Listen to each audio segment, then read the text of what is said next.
American identity is how we became the nation we are today through learning from our mistakes. Let's rewind a couple years.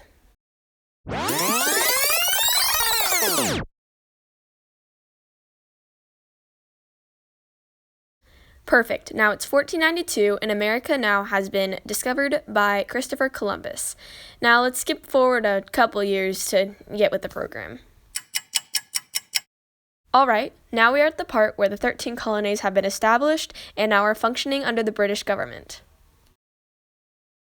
The Industrial Revolution, now also known as the First Industrial Revolution, was a transition to new manufacturing process in the United States from about 1760 to sometime between 1820 and 1840. This transition included going from hand production methods to machines, new chemical manufacturing and iron production processes, the increasing use of steam power and water power, the development of machine tools, and the rise of mechanized factory systems.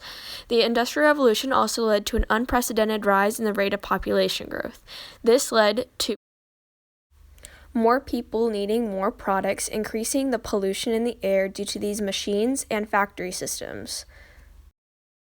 This pollution caused a big problem in the cities because people started to get sick due to the unhealthy air and water quality. Now we are trying to conserve our energy and make more environmentally friendly products. About 18 years after the Industrial Revolution started, inflation became on a rise in the United States. Now, Investopedia will present a video that will explain what inflation is.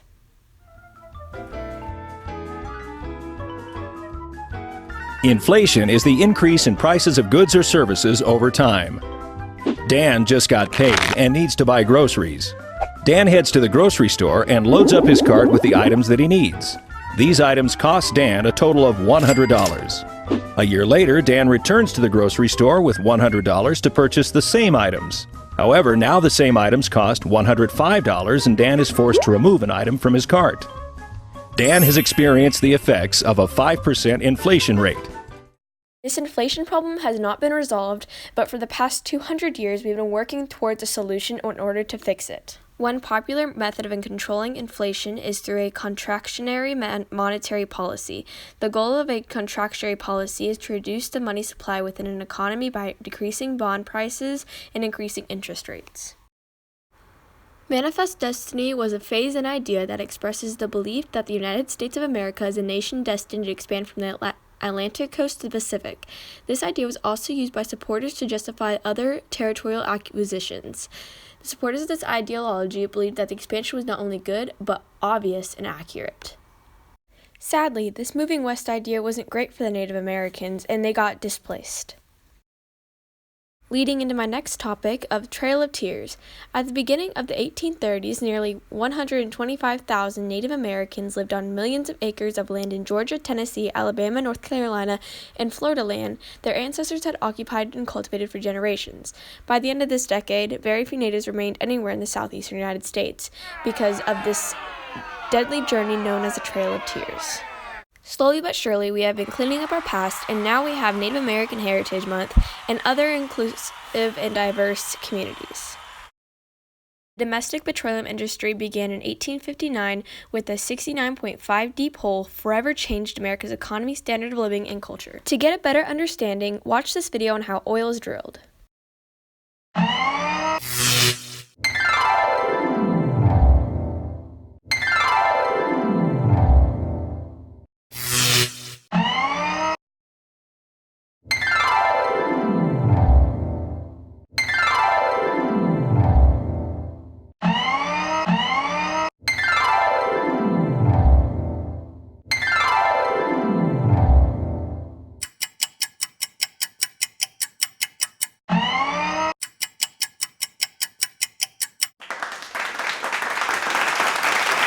With a higher population in America, there's more of a need for production of oil, but that results in pollution.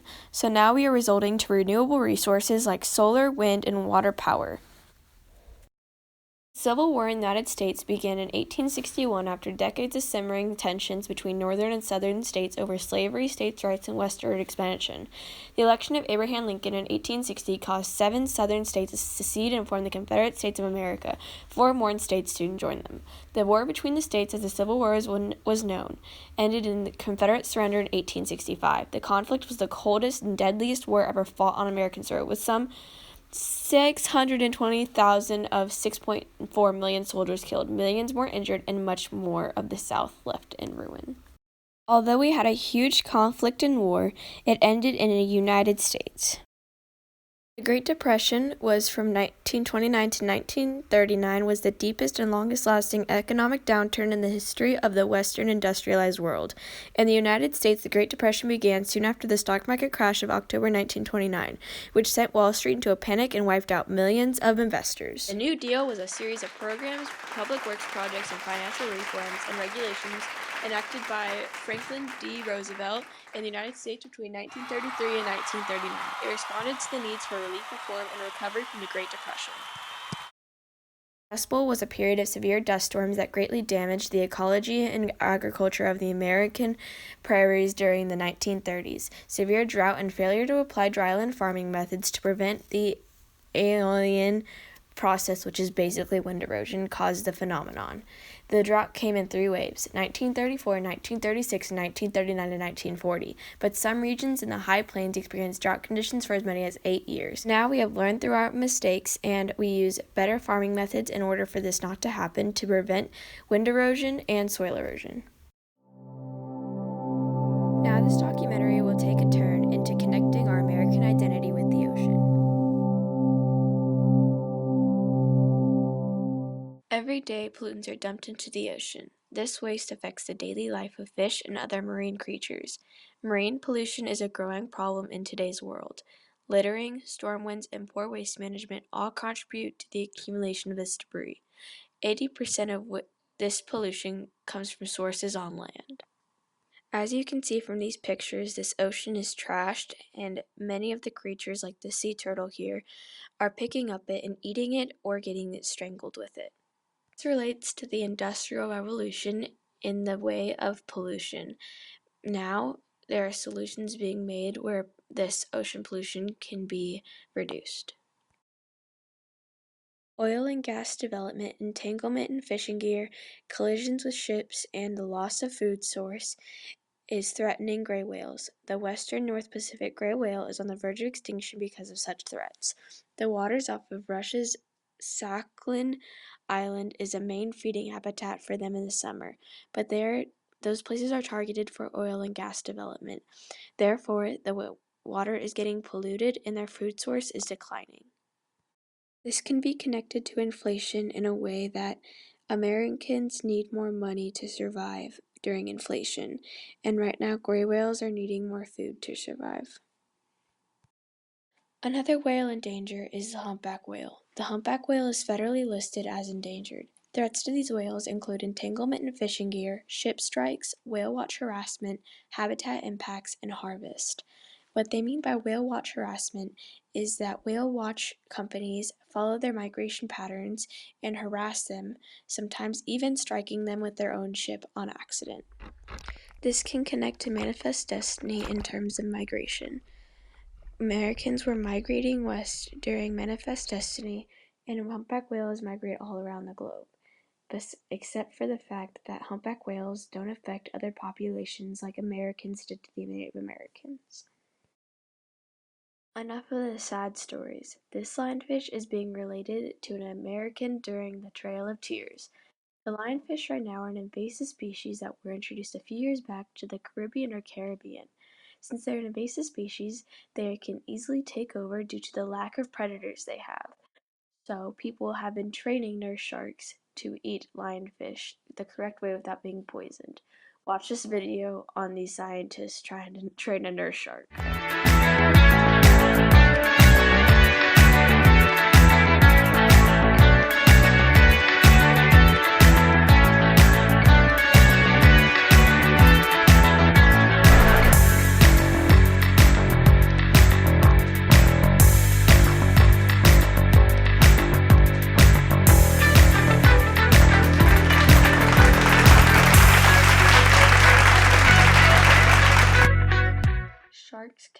related to oil production in a way that they are both declining.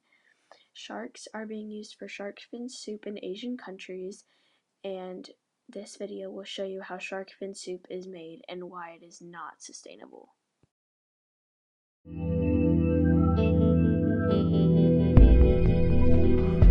It's been estimated that 90% of many of the large pelagic sharks have been fished out of the oceans in the last 50 years.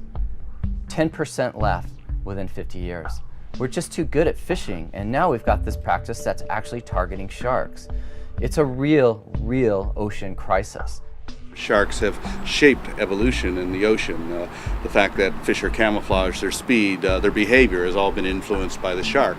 So you remove the shark and then you can cause some serious problems with diversity in the oceans. Shark finning is the process where a shark is caught, it's brought aboard, quite often it's clubbed or stabbed to avoid harm to the fishermen, and the fins are cut off and the animal is thrown back over the side alive. Millions and millions of shark fins are used every year, greatly declining the shark population every single year. This problem has been recently addressed and now alternatives are being used. This slide shows one of the alternatives and how similar it looks to the real one. Now look at all these food webs. Competition between all the animals, yet united.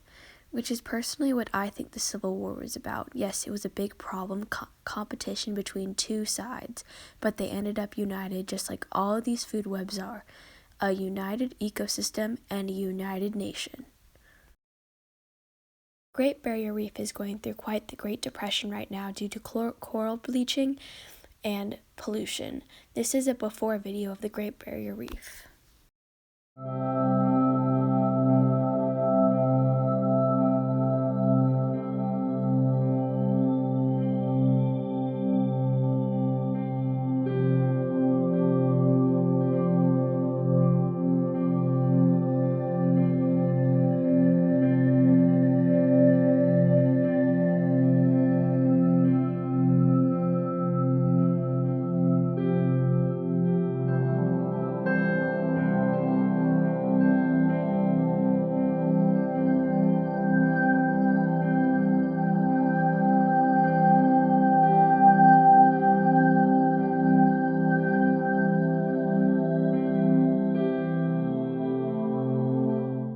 Connects to the Great Depression because one, it's quite depressing, and two, everything has dropped in the Great Barrier Reef. Fish population, color, everything. And that's how it relates to the Great Depression, except there isn't no FDR trying to devise a new deal to help it. The seas were abundant with fish, with 22% of the available stock being fished at a sustainable level, leaving 78% developing or underexploited. But over the years, that's changed. Shortly thereafter, parts of the ocean became overexploited, with fish being removed faster than they can be naturally replenished. In 1961, parts of the ocean started to collapse, never before seen in our history, and over the years, that trend continued.